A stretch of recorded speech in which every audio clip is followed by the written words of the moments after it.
Magandang araw po sa ating lahat na lalong-lalo na po sa ating mga kababayan ko dito sa bayan po ng Gabaldon. Po namin ipinapaalam po sa inyo ang iba't ibang mga naging programa ng ating lokal na pamahalang bayan para sa ating pong mga kabataang Gabalduenyo noong mga nakaraang taon at yung ating pong mga magiging plano pa na patuloy nating isasagawa para sa ating pong mga kababayan Gabalduenyong mga kabataan. Una po, nais ko po nga sabihin na ipinagbubuntis pa lamang ang ating pong mga kabataan ay inaalagaan na sa sinapupunan ng mga ina dahil po ang ating pong Rural Health Unit ay meron pong libreng pa-check up sa ating pong mga buntis at sila po ay libre din makakapanganak dito po sa ating pong birthing station.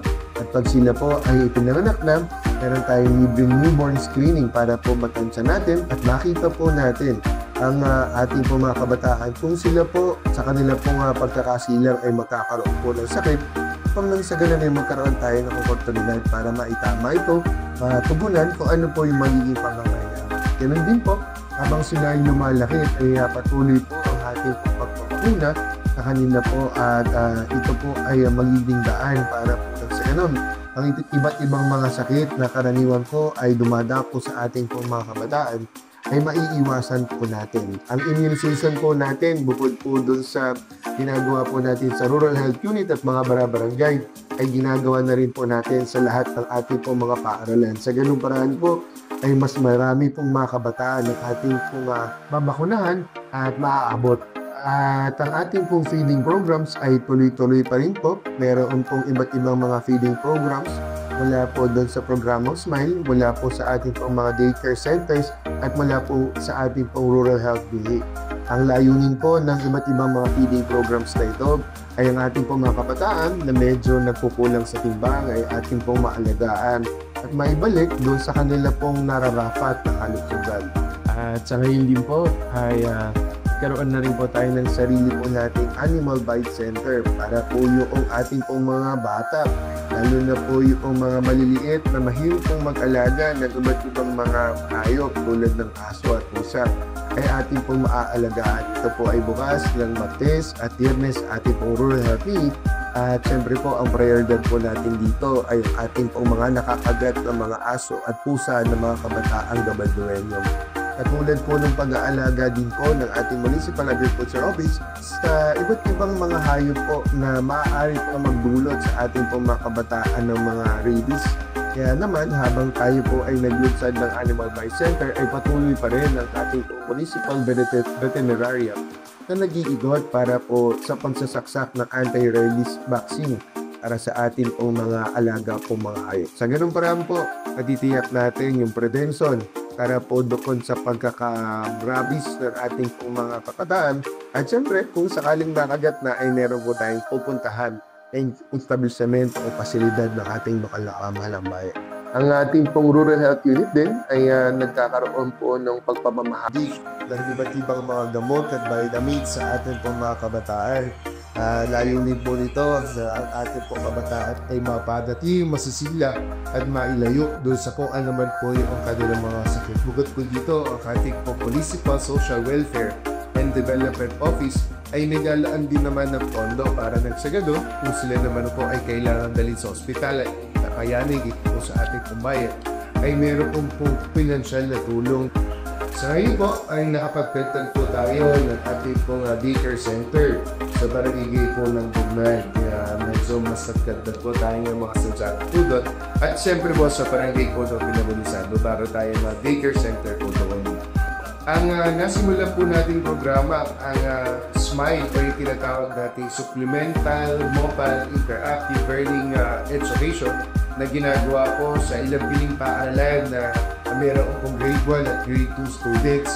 Ito po ay ating pong inisyatibo na nakipag-ugnayan po tayo sa Department of Education, Gallatin District at pinayagan po tayo na makapag-supplement ng mga iba't ibang learning materials para po sa ating pong mga kabataan grade 1 at grade 2 sa mga nasabing paaralan. Naglalayon po ang programang ito na makahikayat at pagbigay ng daan para maging mahilig magbasa ang ating mga grade 1 students. Sa pamamagitan po nito ay makakapagkarta po sila ng nursery rhymes. Mababasa po nila yon sa leadboard o kaya ay sa projector mayroong tagapagturo. Pagkatapos po noon, tinuturuan po sila din ng iba't ibang mga pagbabasa.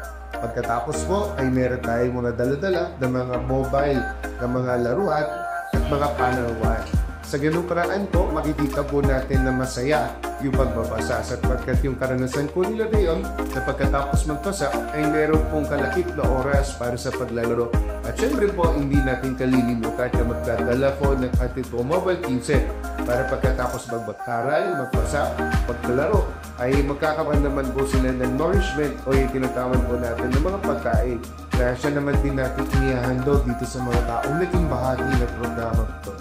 Noong mga nakakaraang po taon ay nakapagpatayo ang ating punong ng bayan ng iba't ibang mga paaralan sa Parting, sa Haruga, sa Bunglan, sa ating pong Bilangan, ganoon na rin po sa ating pong Bagong Sikat. Ngayon po, tayo po ay patuloy nagpapatayo ng iba't ibang mga gusali sa iba't ibang mga paaralan na dati na po ay nakatayo na. Katulad po na ginagawa ngayon sa Balpini Elementary School ay po ay binapatayo na tour story building para po din sa ganon yung ating pong mga mag-aaral na medyo dumadami na po ay ating po mapigat ng espasyo at ang ating pong mga guro hindi po masyadong hirap dun sa kanila pong pagtuturo dun sa mga estudyante po nila nga parami ng parami ang tila. Nakapagpatayo din po tayo ng gymnasium na relief doon sa ating pong Dubinga Elementary School. Ganoon na rin po sa ating pong barangay Kamatsili o yung doon sa ating Kamatsili Elementary School. Ito po ay naglalayo na pag meron po sila mga gawain na nasa labas ng kanila pong silid-paaralan, ay magkaroon ng oportunidad na merong magagamit na pasilidad. Lalo na po pag meron po silang camping, kung meron po silang graduation, kung meron pong ibang gawain na hindi po kakasya sa kanila pong mga silid-paaralan. Ang aking pong lokal na pamahalaan ay nakapagpatayo na special needs education na building sa ating pong Gabaltan Vocational Agriculture High School. Ito naman po ay naglalayo na sa ating pong mga dumadami ng mga specially abled na mga kabataan ay hindi po maputol yung kanila pong pagtuklas na tarungan. Kaya naman, kahit sila po ay medyo naiiba sa atin, ay hindi po sila mapapabayaan. Kaya po, kailangan po ng sa classroom, yun po yung ating ginawa para yung iba't ibang mga kasanayan na makapagpatibay pa ng kanilang mga dati ng dalaman at makapagdagdag po sa iba't iba nila po pwede pang malaman ay ating pong sinasagawa para din sa ganun ang ating pong mga persons with disability o yung ating pong mga kabataan may kamatsanay ay hindi po malulubok doon sa kanilang kitalalagyan at magkaroon po ng pagkakataon na magkaroon ng kumpiyansa sa sarili sa kabila na kung ano man yung kulang sa kanilang pong pisikali. Mula po doon hanggang ngayon, ang ating po lokal na pamahalang bayan ay hindi namimilik sa pagbibigay ng scholarships sa katanayan po sa 6 na bahay at sekundarya dito po sa ating pong bayan. Ang Nueva Ecija University of Science and Technology Campus Laboratory High School, ang Nogaldon Vocational Agriculture High School, ang Bating National High School, ang F1 Kamingan Integrated School Secondary Level, ang ating pong Bagong Sikat Integrated School Secondary Level o na mag-aaral dito ay ating pong mga scholars. Ang ating pong lokal na pamahalang bayan ay nagbabayad po ng miscellaneous fees para po ang ating pong mga magulang o mga estudyante sa mga paaralan na panggip ay di na po magbabayan. Sa kasalukuyan po, sila po rin bilang na mahigit na 4,212. Kung meron po tayo sa paaralan at sekundarya, ay syempre po hindi rin kahuguli ang pagsuporta ng ating lokal na pamahalang bayan para sa ating pong mga nag-aaral sa kolehiyo. Sa kasalukuyan po ay may mahigit na 100 at kulang-kulang na 1,000 ng mga estudyante ang nabibigay ng financial assistance para nang sa ganun kahit pa paano po ay makapagdagdag doon sa kanila pong mga panggastos. Mahirap pong mag-aral pero mas mahirap pong mag-aral at importante po na ating pong mga kababayan, mga kabataan na nagsisikap na mag-aral lalo na po yung kanila pong mga magulang ay mayroong makakasangga doon sa paglalakbay nila dito na pagpapaaral ng ating pong mga kabataan na magulang. Ang ating pong mga mag-aral sa mga paaralan sekundarya dito po sa bahay ng Gabaldon, particular po ang ating pong Nueva Ecija University of Science and Technology Laboratory High School, ang Magting National High School, ang Ligaya National High School, ang Bagong Sikat Integrated School, High School Department, ang ating po F.P. Camilo Integrated School, High School Department, kasama po ang Gabaldon Vocational Agriculture High School. Sila lahat po ay scholar ng ating po bayan. Ang ating lokal na pamahalang bayan po ang nagpabayad ng kanila po mga resilience fees. Diretso po sa ating po mga treasurer ng mga pahalang ito at walang pipili at wala po na ating po pagbibigay ng scholarships ay lahat at walang pipili. Para nang sa ganun, lahat po ay magkakaroon po ng pagkakataon na makagamit ng pondo po ng ating po bayan. Bukod po dito sa ating pong pagbibigay ng mga scholarships ay ang ating po iba't ibang ahensya na ating naman ng pamahalang bayan ay natutulong-tulong para po sa ganon ang ating po mga kabataan na lalo-lalo na po ay mga nag-aaral ay mabigyan po natin ng pagkakataon na pag-utupan ng iba't ibang mga kasangyat. Kasunayan po ang ating po Municipal Disaster Risk Reduction Management Office sa pamumuno po ni Mr. Shemrick Palal ay kamakailan nakapagtaos ng rescue lytics kung saan po ang iba't ibang mga kawani ng Kebrin po na ay nagturo sa iba't ibang mga estudyante sa iba't ibang mga paaral at sekundarya dito po sa ating pong bayan para po dukot sa pagligtas sa kanilang sarili, pagligtas po ng kanila pong mga kapwa estudyante. Sa panahon po lang sa una, importante na hindi lang tayo basta may alam, dapat po ay ready tayo sa pag-responde para po mapahalagahan po natin ang ating mga sarili po ang ating po mga kaibigan po ang ating po mga kapataran laban po sa kung ano man yung peligro na po pwede po natin paiwasan. Sa larangan po ng palakasan, bukod po sa pagpapatayo ng iba't iba pong mga pasilidad katulad po ng Gabaldon Sports Complex na malapit na po natin na papakinabangan ay nagkaroon din po tayo ng mga iba't ibang mga liga na maglalayo sa ating po mga kabataan para po dun sa paggamit ng mga masasamang pisyo. Tayo po ay nag-lutsat ng Beers Cup, tayo po nag-lutsat ng Intercolor at Interfraternity League. Para next na ganun ay sa sports mapunta ang atensyon ng ating po mga kabataan at hindi po doon sa ating po ginagawasan po sa mga pisyo. Sa larangan po ng police po at syempre po doon sa pagpapatagdag ng ating pong mga pasyalan dito. Isa sa mga prioridad natin yung ating pong mga kabataan. Importante po na ang ating pong mga kabataan Gabaldueño na ay nagkakaroon ng oportunidad na makasama ang kanila pong pamilya. Sa iba't ibang mga pasyalan, itinagawa po ng ating lokal na pangalabayan ay matutumat po ang kari po ang ating pong Kalabasa Wildlife Rehabilitation Center, ang ating pong Gabaldon Line, ang ating pong pagpapaayos ng ating pong Gabaldon Falls, ang pagsasaayos din ng mga daan ng tubig para mas palikaya-aya ang ating pong Kalabasa River, yun na rin po ang ating pong Lubig River. Importante po na makapaglaan ng bawat pamilyang Gabaldonenyo ng sapat na panahon at pagkakataon para makasama po ito po ating pong mga kabataan Gabaldueño. Sa ganung paraan po, they will cherish every moment that they will have with their old factory po. Hindi rin po mapapahuli ang ating Municipal Agriculture Office sa paglalayon na makapagbigay ng konkretong pagkain para sa pamilyang Gabaldueño. Sila po ay naglunsad ng ating po develop rice production and selling po. Kaya po sa murang halaga ay nakabibili ang pamilyang Gabaldueño ng bigas na siya nga po pwede po pagsalusaluhan ng ating pong pamilyang Gabaldueño kasama po ang ating pong mga kabataan. Ganoon din po dahil mas mataas ang bilib na ating lupa na pangkalambayan sa mga palay na siya pong produkto ng mga tatay na meron pong mga anak ng mga kabataan Gabaldueño. Sila po ay nagkakaroon ng pagkakataon na kumita pa na mas malaki para sa kanila po profit.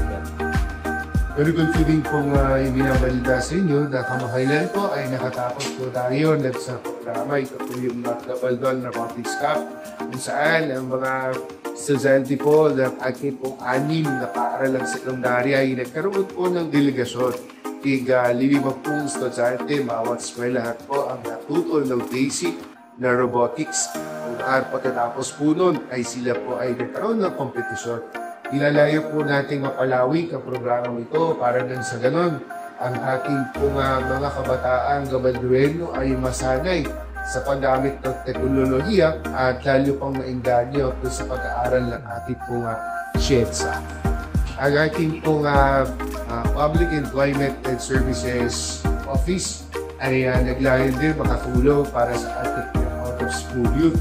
At sila po ay nandito sa mga barangay, nagbibigay ng training para sa pag-upuli ng ating po mga solar lighting system. Sa ganun po, kahit po wala sila sa paaralan, ay magkakaroon sila ng mga panibago, mga kaalaman po na po pwede po nilang magamit doon sa paghahanap nila ng trabaho, sa paghahanap buhay po nila, o ginitaya po ay sa araw-araw po nilang taon. Dito, Aubrey po, tayo po ay nakapagkasana ng ating pong annual budget na proposal sa Sangguniang Bayan para po sa taong 2026. At naglalayo po tayo na magkaroon tayo ng panibagong paaralan.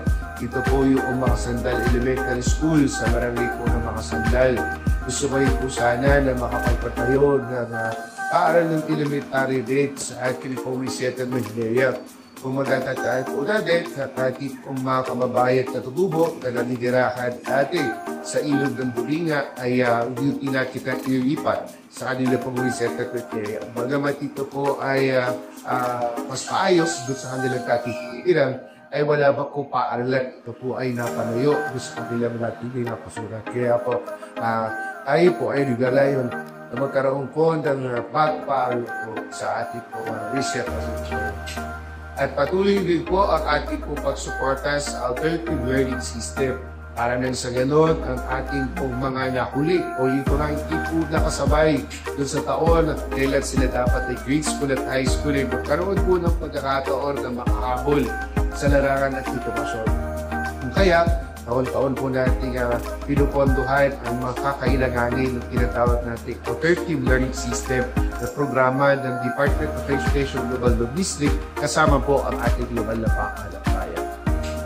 Nais din po natin nakakapagpatayo ng ating pong sariling National High School sa bahay po ng Global Loop. Sa ganun, padagdagan naman po ang high school at pagkaroon din po ng mga pagkakataon yung ating magatalino at paghihilig sa SHEDSA at mathematical na pagsasagot ng special na mga klase para at ang special na paaralan para po mas lalo malinang ang kanila po paaralan. Sa susunod pong taon ay sisimulan din po natin yung ating pong Summer Olympics. Kung tayo po ay nakapagsimula ng programang Smile at Robotics, kaya po ay ating pong nilalayon na sa mga susunod na panahon ang ating po mga estudyante ng elementary at ng high school ay magkaroon ng pagkakataon at summer ng iba't ibang mga pwede po nilang pagkaabalahan katulad po ng pag-aaral ng English, Math at Science at syempre po ang sports, ang swimming po, ang martial arts, dancing, singing po at paglaro po ng iba't ibang musical instruments. Nagyalayon din po at ating pong lokal na bakanampayan na makapagpatayo ng teen center sa bawat barangay sa ating po tinas sa Tumaban. Nagyalayon din po ang ating pong lokal na pamalambayan na makapagpatayo ng teen center kung kaayarin po ay sa bawat barangay. As well, pagsisimula po ito na isa-isa pa, dalawa-dalawa. Sa ganun paraan po ay may mapupuntahan at ating pong mga mag-aaral o yung iba't ibang mga kabataan po para sa kanilang research, para sa kanilang pag-aaral, para sa kanilang pong mga libre mga oras para po hindi po kung saan sila papupunta at pabibigyan po sila ng paggabay ng mga teen center managers po na. Nakalinin mo sa ating mga proyekto sa susunod pong taon ang pagpapatuan ng gusali para po sa Bantini National High School, sa ating pong Ligaya Elementary School, sa ating pong South Luzon Elementary School. Meron din po ang pagpapalawig po ng assessment center na siya pong ilalagay sa ating pong naipatayo na grandstand dito po sa ating pong Gabaldon Central School.